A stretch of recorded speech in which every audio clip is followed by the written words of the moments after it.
very quickly, ladies and gentlemen, I confess I have come here to Staffordshire in the hopes of gaining an audience with Her Majesty the Queen. You see, that's the closest I've come so far. But some performers that want to get an audience with the Queen, they're so desperate that they do very foolish things, like jumping through hoops. I'm not going to do that, because they would insult your intelligence, and I respect you too much. But I would gladly make myself into a hoop, like this. Thank you, ladies and gentlemen, this is all I have to do. That will get much easier. And I would climb through the hoop, careful to avoid the deadly blade. That's much more impressive than jumping through a hoop, right? Now, some of you might be thinking, it looks like her sword's made out of wood. My sword is made out of wood, ladies and gentlemen. You have very good eyes. It's because with Her Majesty here in the Shire, there was some concern about having a foreigner such as myself with a large metal blade. They thought maybe it wasn't such a good idea. They think maybe I can't be so deadly with a wooden blade. We'll let them think that. But ladies and gentlemen, where I come from, we all learn to fight with wooden blades because we can't always afford the metal ones. And it's a very dangerous area. We are never knowing whether we're going to be invaded by Turks, by Mongols. Everyone has to learn to fight. Man, woman, child, goat, everyone, okay? I would like now, ladies and gentlemen, to demonstrate for you. I already showed you my escape from the Turks. Now I want to show you the tragic tale of my capture by the dreadful Turks when I was but a medium-sized child, age of 10. Now remembering that I was just a child then, I did not have this beautiful Turkish belt, which was stolen from a less than beautiful Turkish princess. Somebody was paying attention, not watching a strange man running down the path. I also did not have this beautiful coat, because this was a gift from Spanish pirates to make up for killing my friend in the musician. More or less was her trick. It was not an excellent musician.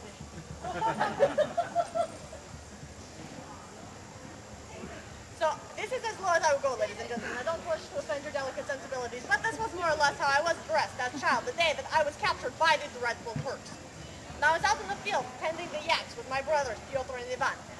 We look up on the hill and we see the Turks approaching. It was a whole army of them. Now I did not have my bow with me that day because my brother Piotr had broken it.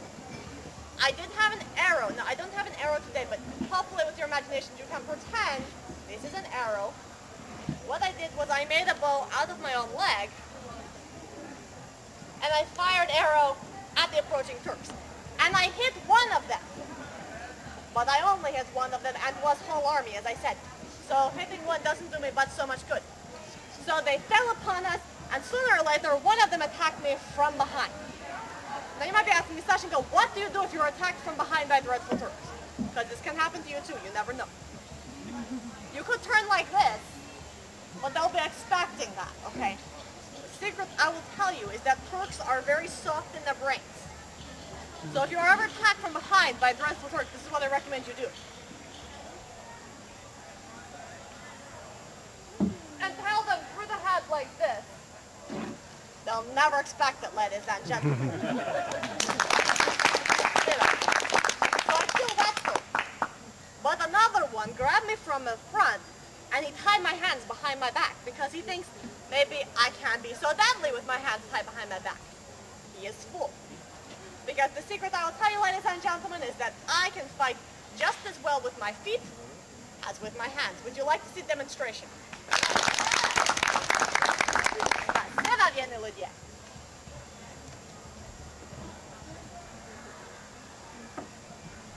What to do if you ever have to sword fight with your feet, but this could happen to you too, you never know.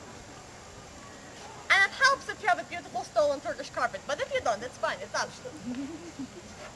So I'm lying here like this. I reach back with my feet. Pick up my sword.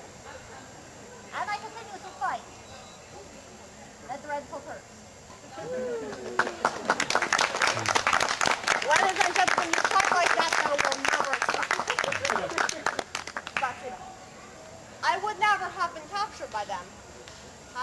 also been armed with torches. Torches, wooden sword, that doesn't work out so well. But it's alright, because while being helpless and right as dreadful Turks, I did acquire many skills. I already showed you one beautiful musical skill I have that your minstrels do not have. Another is that I can play this flute upside down without using my hands. Would you like to hear that? At the very least, would you like to see that? Yeah! All right. You're going to cover your ears if you have. Arrange the pillows thusly. Once again, standing upon my shoulders. I'll make bridge with my back.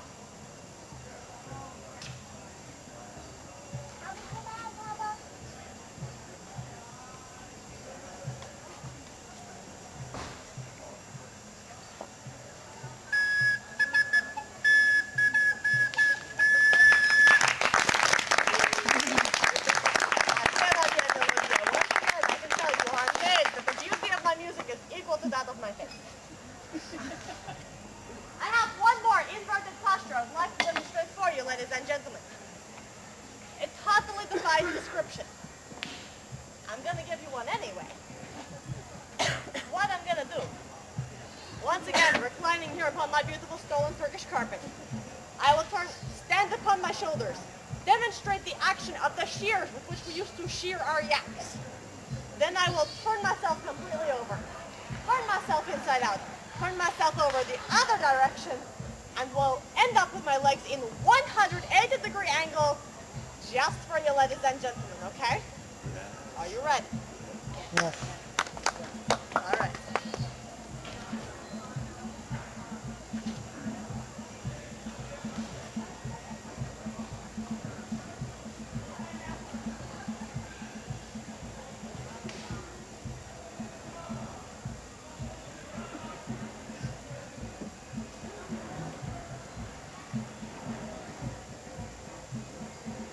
Carpet's trying to turn itself inside out as well.